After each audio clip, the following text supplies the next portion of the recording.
Je, hujambo? Hiki ni kipindi cha Neno na ninaamini ulishakitambua kwa kitambulisho hicho. Sasa tumsikilize mchungaji Geoffrey Wanjala Munielo ambaye atatubariki na neno la Mungu.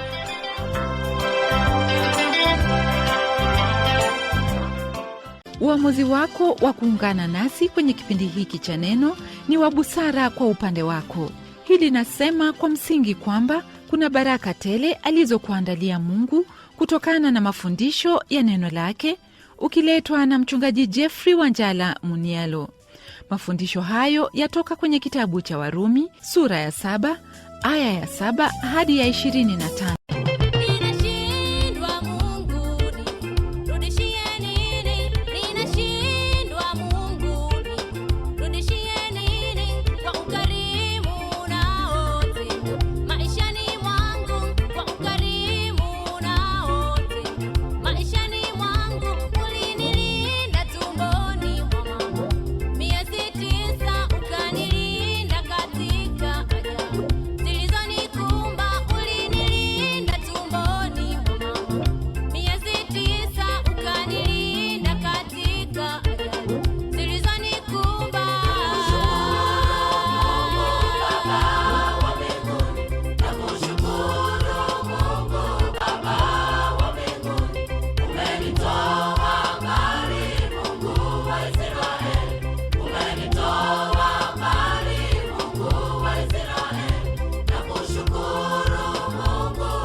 Na kusalimu mpendwa msikilizaji katika jina la Bwana na Mwokozi wetu Yesu Kristo.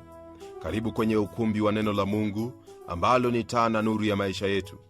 Tuendelea na mafundisho yetu yaliyoko kwenye kitabu cha Warumi, somo letu nalo likiwa kwenye sura ya 7 kuanzia aya ya 7 hadi aya ya 25.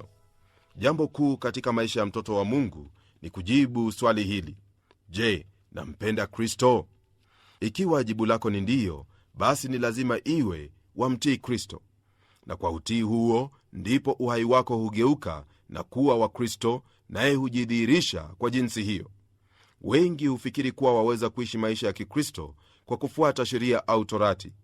Hili, msikilizaji, ni jambo lisilowezekana, kwani mwili ni dhaifu wala hauwezi kutii sheria hiyo au torati. Ufahamu wa kweli hii yatujulisha kwamba torati ni nzuri, bali shida hii pamoja nasi. Tunapogeukia aya ya 7 na hiyo ya 8, hivi ndivyo neno hili latuambia: tusemeje basi? Torati ni dhambi? Hasha! Walakini singalitambua dhambi ila kwa sheria, kwa kuwa singalijua kutamani, kama torati isingalisema usitamani. Lakini dhambi ilipata nafasi kwa ile amri, ikafanya ndani yangu kila namna ya kutamani, kwa maana dhambi bila sheria imekufa. Mtume Paulo, kwa mujibu wa maandiko haya, aendelea na mjadala wake kuhusu torati au sheria. Ni rahisi kufikiri kwamba dhambi na torati au amri zi hali sawa, ila Paulo akataa wazo kama lile na atujulisha jinsi gani sheria ilivyo nzuri, kwa kuwa Mungu atujulisha nia na mapenzi yake. Nilitangulia kusema kwamba ugumu haupo na sheria, bali ugumu ukwetu sisi. Ni mwili katika udhaifu wake na hali yake ya dhambi ndiyo una shida. Ili aelezee vyema kuhusu sheria na uhusiano wetu nao, mtume atumia maisha yake kama mfano. Hasa kilichoko hapa ni hali ile ya mashindano aliyokuwa nayo katika maisha yake mwenyewe.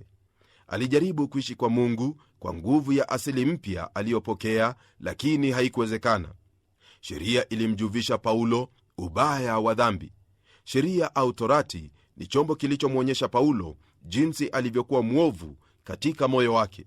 Hili ndilo amri hufanya katika maisha ya kila mtu. Neno hili ni kama kioo inayotujulisha jinsi tulivyo. Ikiwa una doa usoni, ukijitazama kwenye kioo utaona doa hilo, lakini kioo hicho hakiwezi kuondoa lile doa. Habari njema ni kwamba Mungu ameandaa mahali unapoweza kusafiwa dhambi hii. Hiyo ni katika damu iliyobubujika, damu ya Imanueli. Sheria, ndugu yangu, huonyesha jinsi dhambi ilivyo mbaya sana. Kumbuka, sheria au torati haina kasoro yoyote ile, bali ni asili yetu iliyoanguka. Asili ya Adamu ndiyo yenye shida. Himizo la sheria kuukataza mwili kutenda kama upendavyo hudhihirisha udhaifu wa mwili. Torati hudhihirisha na kuonyesha kuwa tu wenye dhambi na hatuwezi kujiokoa kutoka kwenye dhambi ile. Torati ni kama kioo, kama vile nimesema, kinachotuonyesha jinsi tulivyo katika hali yetu wenyewe. Ila mwanadamu hupenda kujiangalia na kutathmini maisha yake kwa kutumia jinsi nyinginezo isipokuwa kutumia neno la Mungu.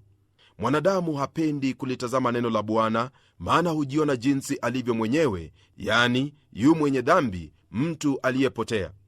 Aya ya 9, ndugu msikilizaji, yatuambia hivi: nami nalikuwa hai hapo kwanza bila sheria, ila ilipokuja ile amri, dhambi ilihuika, nami nikafa. Kwa mujibu wa maandiko haya, twaona kwamba sheria au amri ilileta hukumu. Hiyo ndiyo hali ya sheria, yani hutuhukumu daima. Kwa hivyo ikiwa wategemea sheria au wategemea kwamba kutokana na hayo unayoyatenda basi utaingia mbele zake Mungu au kuingia katika raha yake, wewe umeangulia patupu. Kwa kuwa kwa hiyo sheria, neno hili latufahamisha waziwazi kuwa dhambi huuika, na dhambi inapoinuka basi mtu huyo huwa amekufa, kwa sababu mshahara wa dhambi ni mauti. Kwa hivyo ndugu msikilizaji, lile ninalotaka kukuhimiza sana ni kwamba usitegemee torati kwamba ndiyo itakuokoa, maana ni hiyo torati ndiyo itakuhukumu, na hukumu yake ni ya haki. Kwa hivyo wahitaji mtetezi, naye huyo mtetezi hautampata kwingineko, maana wewe huwezi kujitetea, wala manabii hawawezi, wala wale waliotutangulia hawawezi, isipokuwa mmoja aliyetumwa na Mungu, naye huyo katika kunena asema hivi kwenye kitabu cha Marko sura ya 10 mstari wa 41: kwa maana mwana wa Adamu naye hakuja kutumikiwa, bali kutumika na kutoa nafsi yake iwe fidia ya wengi. Msikilizaji, kadri ya vile nifahamuvyo historia ya kidini na pia historia ya kawaida, hakuna mtu hata mmoja aliyesimama na kusema kuwa amekuja kutoa nafsi yake iwe fidia ya wengi, ila huyo Yesu Kristo pekee, naye ndiye tumaini lako katika maisha haya.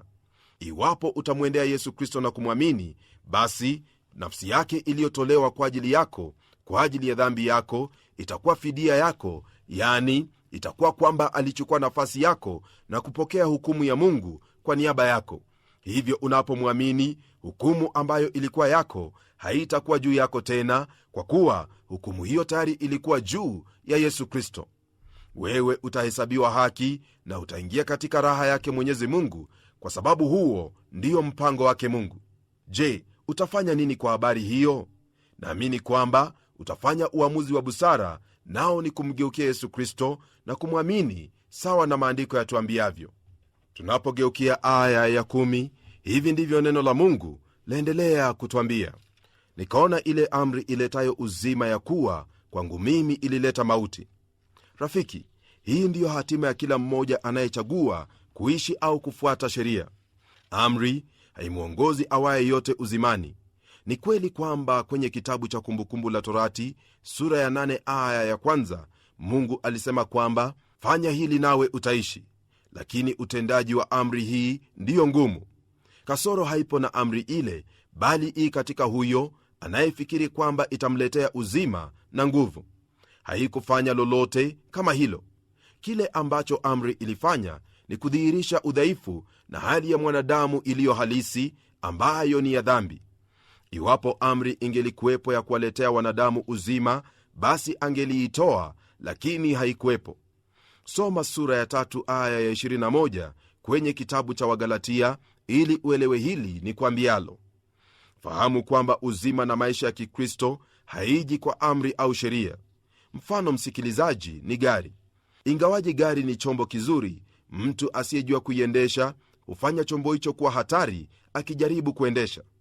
Gari lenyewe halina shida, lakini ni mikono ya huyo asiyejua lolote kuhusu uendeshaji wa gari ndiyo huleta shida. Ni mwanadamu ndiye mwenye shida na si amri aliyoitoa Mungu. Hebu sikiliza hili lililoko kwenye aya ya 11: kwa maana dhambi kwa kupata nafasi kwa ile amri ilinidanganya, na kwa hiyo ikaniua. Kwenye aya hii mtume anena kuhusu dhambi kana kwamba ni mtu. Dhambi humjaribu kila mtu aliye nje ya bustani ya Adeni kwa habari ya Mungu na kujihusu mwenyewe. Katika ile bustani ya Adeni, Shetani alimfanya mwanadamu kuamini kwamba Mungu hawezi kuaminika na kwamba aweza kuwa Mungu na kuishi bila Mungu. Dhambi huwaongoza wana wa mwanadamu kufikiri kwamba wahitaji amri na si Mungu. Udanganyifu huu ndio Paulo amekuwa akinena habari zake, nao ndio wawaongoza wanadamu katika mauti yao. Paulo asema kwamba ile amri iletayo uzima ya kuwa imemletea mauti. Mwisho wa dhambi, kama vile nimekuambia hapo awali, ni mauti, kwa kuwa sheria au amri huleta ufahamu wa dhambi. Hata hivyo, mwanadamu hana udhuru. Amri ile ni nzuri, lakini mwanadamu ana shida. Yeye ni dhaifu, hawezi kutii amri ile. Hilo ndilo li kwenye sura ya 8 mstari wa 6 na 7 unaosema hivi: kwa kuwa nia ya mwili ni mauti, bali nia ya Roho ni uzima na amani. Kwa kuwa ile nia ya mwili ni uadui juu ya Mungu, kwa maana haiitii sheria ya Mungu, wala haiwezi kuitii. Ndugu yangu, iwapo ulikuwa ukitegemea kwamba utatii sheria yake Mungu kulingana na nguvu zako na uwezo wako, basi fahamu kwamba mwili huo wako ni mdhaifu sana na hauwezi kufanya lolote kama hilo. Hebu tuendelee kuona lililoko kwenye aya ya 12 na hiyo ya 13: basi torati ni takatifu, na ile amri ni takatifu na ya haki na njema. Basi je, ile iliyo njema ilikuwa mauti kwangu mimi? Hasha! Bali dhambi, ili ionekane kuwa ni dhambi hasa, ilifanya mauti ndani yangu kwa njia ya ile njema, kusudi kwa ile amri dhambi izidi kuwa mbaya mno. Hili tulisomalo hapa latuonyesha jinsi mwanadamu ndiye mwenye shida. Ni yeye tu asiyejua la kufanya, asiyeaminika. Amri haikuwa na uwezo wa kuleta uzima. Ni lazima mwanadamu kutafuta usaidizi kutoka nje, kwa kuwa amri ilizidisha ule ubaya wa dhambi na kumfahamisha mwanadamu kwamba dhambi ni mbaya mno. Nayo aya ya 14 yasema hivi: kwa maana twajua ya kuwa torati asili yake ni ya rohoni, bali mimi ni mtu wa mwilini, nimeuzwa chini ya dhambi. Hili anenalo mtume Paulo ni ushuhuda wa kila mmoja wetu waumini katika Kristo. Amri asili yake ni ya kiroho, ilitolewa na Roho Mtakatifu, nayo ni maneno ya Mungu. Mfano ni maandiko yanenayo kuhusu mwamba unaotajwa kuwa ni wa kiroho kwenye kitabu cha Wakorintho wa kwanza sura ya 10 mstari wa 4. Hili li hivyo kwa kuwa ni Roho Mtakatifu ndiye alifanya mwamba ule. Israeli walipokuwa jangwani walipata chakula cha kiroho na mkate. Yote hayo yalifanywa na huyo Roho wa Mungu. Basi kwa mtume kusema kuwa yeye ni mtu wa mwilini, anena habari ya asili yake, nia na roho zilizoko katika mwili, na kutumia mwili uliotiwa najisi kwa ajili ya dhambi. Elewa hili kwamba mwili katika hali yake hauna uwezo wa kumwelekea au kutomwelekea Mungu. Mwili watawaliwa na dhambi iliyoko katika vilindi vya roho ya mwanadamu. Moyo wa mwanadamu huwa mdanganyifu kuliko vitu vyote, nao una ugonjwa wa kufisha. Lolote ambalo moyo wa mwanadamu hufikiri ni uovu tu. Mtume asema kwamba yeye ni mtumwa kama vile kila mwanadamu alivyo, yani mtumwa kwa dhambi. Kwenye aya ya 15 aendelea kutwambia hivi: maana sijui nifanyalo, kwa sababu lile nilipendalo silitendi, bali lile nilichukialo ndilo ninalolitenda. Andiko hili latujulisha kwamba kuna utu mbili ndani yetu. Kuna utu wa kale na ule utu mpya. Je, huwa wajipata katika hali kama hii? Umejipata kwamba umetenda hilo unalochukia na kumlilia Mungu akusaidie? Naamini kwamba hali hii huwapata watoto wa Mungu mara kwa mara. Paulo katika haya azungumzia kuhusu hali yake alipokuwa Farisayo, akiishi chini ya amri na kufanya kila alilofikiri kuwa litamsaidia, lakini haikuwa jinsi alivyofikiri. Ijapokuwa alitenda mengi, alihukumika moyoni, maana amri ilimhukumu. Sehemu ya pili ya maisha yake ilikuwa baada ya kukutana na Yesu kwenye njia ile ya Dameski. Ijapokuwa alimgeukia Kristo, aliendelea kufikiri kwamba aweza kuishi maisha ya Kikristo kwa nguvu zake. Roho yake ilitaka aishi kwa Bwana, lakini alishindwa hadi alipofika hapo pa kujitoa kwake Bwana na kumwacha Roho Mtakatifu afanye kazi yake ndani yake. Aya ya 16 yasema hivi: lakini kama nikilitenda lile nisilolipenda, na ikiri ile sheria ya kuwa ni njema. Haya mashindano tuyaonayo hapa, ambayo mtume Paulo ayazungumzia, ni mambo yaliyoko katika maisha ya kila mtoto wa Mungu. Utu ya kale ivunjapo amri, utu mpya ya kubaliana na amri kwamba lililotendwa, iwapo ni tamaa, ni uovu. Kwa hivyo amri ni nzuri, lakini mwili ndiyo una shida. Hebu sikiliza aya ya 17 nawe uelewe hili ninalokwambia. Neno lasema hivi: basi sasa si mimi nafsi yangu ninayetenda hilo, bali ni ile dhambi ikaayo ndani yangu. Kwa lugha nyingine, si utu mpya ndiyo ilikuwa ikitenda dhambi, bali ni utu ya kale ikaayo ndani yetu. Utu hiyo ya kale ndiyo yatusumbua hata sasa. Najua kwamba hilo wakubaliana nami moja kwa moja. Kisha kwenye aya ya 18 hivi ndivyo neno latuambia: kwa maana najua ya kuwa ndani yangu, yani ndani ya mwili wangu, halikai neno jema. Kwa kuwa kutaka nataka, bali kutenda lililo jema sipati. Katika kushindana huku kuna mambo mawili aliyoyafahamu Paulo, tunayohitaji kuyafahamu pia. Hakuna jema likaalo ndani ya miili yetu. Yasikitisha kwamba kuna wengine miongoni mwa waumini wanaofikiri kuwa waweza kutenda mawili au manne kwa uwezo wao wenyewe, yawezayo kumpendeza Mungu. Iwapo watenda kwa jinsi hiyo, mwenzangu, hujajifunza alilojifunza Paulo, nawe utajifunza hivi punde. Zaidi fahamu kwamba hakuna utakalotenda katika mwili huu litakalompendeza Mungu. Lolote tulilo nalo au tutendalo kwa uwezo wetu haliwezi kumpendeza Mungu hata kidogo. Neno laendelea kutwambia hivi kwenye aya ya 19 hadi 23: kwa maana lile jema nilipendalo silitendi, bali lile baya nisilolipenda ndilo nilitendalo. Basi kama lile nisilolipenda ndilo nilitendalo, si mimi nafsi yangu nilitendaye, bali ni ile dhambi ikayo ndani yangu.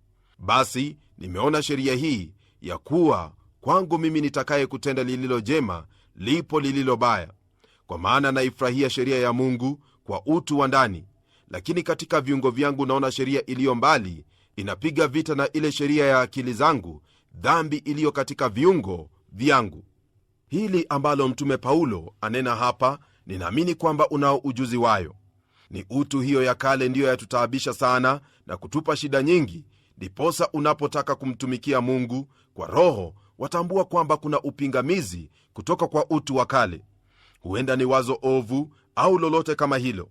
Hili ni jambo linalompata kila mtoto wa Mungu, na yeyote anayekana kama hilo hujiandaa kuanguka na kushindwa katika imani yake. Ni kweli kwamba tumepokea utu mpya, lakini haina maana kwamba utu hiyo ya kale imefutiliwa mbali. Ufahamu unaohitajika ni kwamba utu ya kale ii ndani yetu, nayo ni adui ya kila chema tunachotaka kutenda kwa ajili yake Mungu. Kutokana na hali kama hii, kama Paulo, kila mtoto wa Mungu atalia na kusema hivi: ole wangu, ni nani atakayeniokoa na mwili huu wa mauti? Hilo ndilo tulipata kwenye aya ya 24. Kilio hiki hakitoki katika kinywa cha mtu asiyemjua Mungu, bali mtu aliyepokea wokovu kwa imani katika Kristo. Kilio hiki chaonyesha uchovu unaotokana na mapambano kati ya utu wa kale na tamaa au shauku ya utu mpya, ambayo ni kumtumikia Mungu. Lakini jipe moyo ndugu msikilizaji, iwapo umekuwa ukipitia katika hali kama ile, maana usaidizi upo, kama vile twasoma kwenye aya ya 25 inayomalizia sura hii ya 7 kwa maneno yafuatayo: namshukuru Mungu kwa Yesu Kristo Bwana wetu. Basi kama ni hivyo, mimi mwenyewe kwa akili zangu naitumikia sheria ya Mungu, bali kwa mwili wangu sheria ya dhambi. Kilio cha Paulo kilisikika mbinguni, na hilo ndilo jibu ambalo Mungu amempa. Mungu ametupa ukombozi kwa njia ya Yesu Kristo mwana wake. Naam, wokovu na utakaso wapatikana tu kwa njia ya Yesu Kristo, maana Mungu ametupa kila tunacho hitaji, nayo yote hayo ya katika Yesu Kristo. Kutokana na mafundisho hayo, twaona waziwazi kwamba katika maisha yetu, ndugu msikilizaji, kuna vita vi katika akili zetu, vita vi katika miili yetu pia. Iwapo wataka kutenda jema, utajipata wakati mwingine kwamba umetenda kinyume chake. Nawe katika kusudi lako haukukusudia kutenda hilo lililo baya, bali katika moyo wako wataka sana kumpendeza Mungu. Hiyo ndiyo hali iliyokuwa katika maisha ya Paulo, na ndiyo ii katika maisha ya kila mtoto wa Mungu. Kwa hivyo iwapo umejipata kuwa watenda mambo maovu, nawe umemwamini Kristo na moyo wako wahuzunika ndani yako, ningelipenda ujipe moyo na kuinuka na kukiri dhambi zako mbele za Mungu, naye Mungu atakusamehe kwa kuwa afahamu hali ulio nayo. Hakuna mtoto wa Mungu, kama vile nimetangulia kusema, asiyepitia katika hali kama hiyo, yani hali ya vita katika moyo wake kuhusu mambo mengi anayotaka kutenda kwa ajili yake Mungu. Mwili huu tulio nao ni mwili ambao umeuzwa kwa dhambi, na katika hali hiyo mara nyingi hutaka vitu vilivyo kinyume cha Roho Mtakatifu. Lakini kwa kuwa tumechukua hatua ya kwanza, nayo ni kujitoa kwake Mungu kwa imani katika huyo mwana wake Yesu Kristo, usaidizi tunao, maana tunaye Roho Mtakatifu wa Mungu, tunaye Mungu na pia tunaye Bwana wetu Yesu Kristo, na neno hili ambalo latuongoza katika mapito yake. Ndugu yangu, usivunjike moyo wala usiendelee kugagaa katika dhambi kwa sababu ulishindwa mara moja au mara mbili kutenda jambo fulani. Wahitaji kutenda kama vile Mungu anakuagiza, yani inuka pale ulipo na uendelee kumkiri Bwana Yesu Kristo, maana ushindi utaupata kwa njia ya Yesu Kristo tu. Ndugu yangu, Mungu akupenda, Mungu akutakia ushindi, Mungu ataka uishi kulingana na mapenzi yake, ndiposa amemtuma Roho Mtakatifu ili apate kukusaidia utende kulingana na yote yaliyo mapenzi yake. Roho huyo ndiye atakayekuwezesha unapojitoa kwake, maana hivyo ndivyo Mungu akusudia upate ushindi katika maisha haya. Hebu natuombe. Mungu tena Baba wa Bwana wetu Yesu Kristo, na kushukuru kwa ajili ya ndugu yangu msikilizaji uliyempa muda na fursa kama hii ya kulisikiliza neno lako.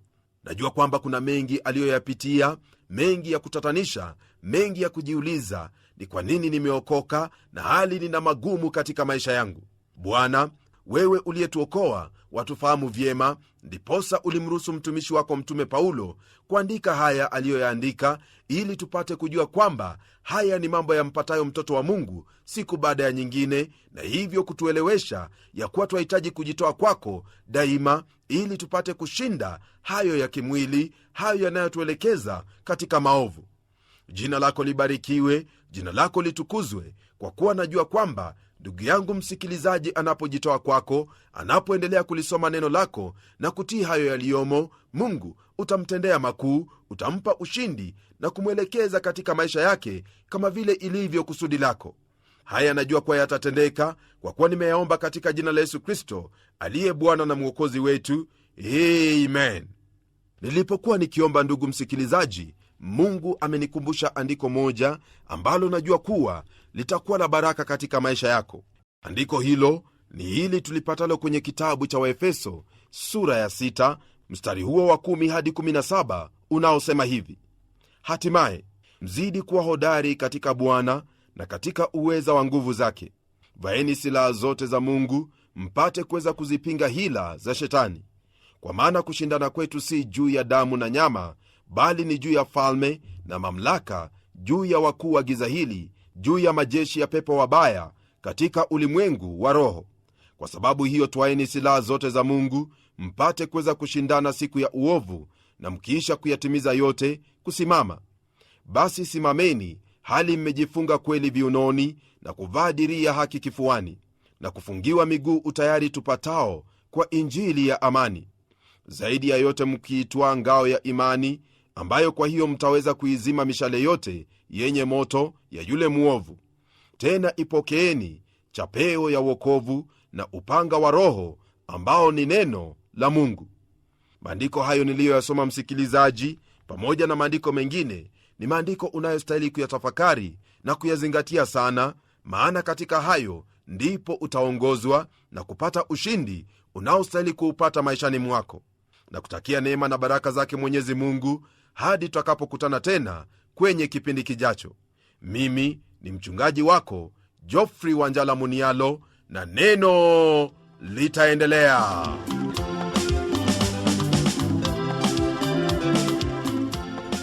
Bila shaka msikilizaji, neno hilo limetujia wakati ufaao. Sasa jukumu ni letu kutenda kama maandiko yanavyosema. Ukiwa una jambo lolote moyoni mwako, iwe ni maoni kuhusu kipindi hiki au swali linalohusu imani, au wahitaji ushauri na maombi, na kualika uwasiliane nasi ukitumia anwani hii: kwa mtayarishi kipindi cha Neno, Trans World Radio, na kukaribisha kwenye kipindi kijacho, ambapo mchungaji atafundisha kutoka kwenye sura ya 8 ya kitabu hiki cha Warumi, aya ya 1 hadi aya ya 4. Hebu tukutane wakati huo kwa mibaraka zaidi.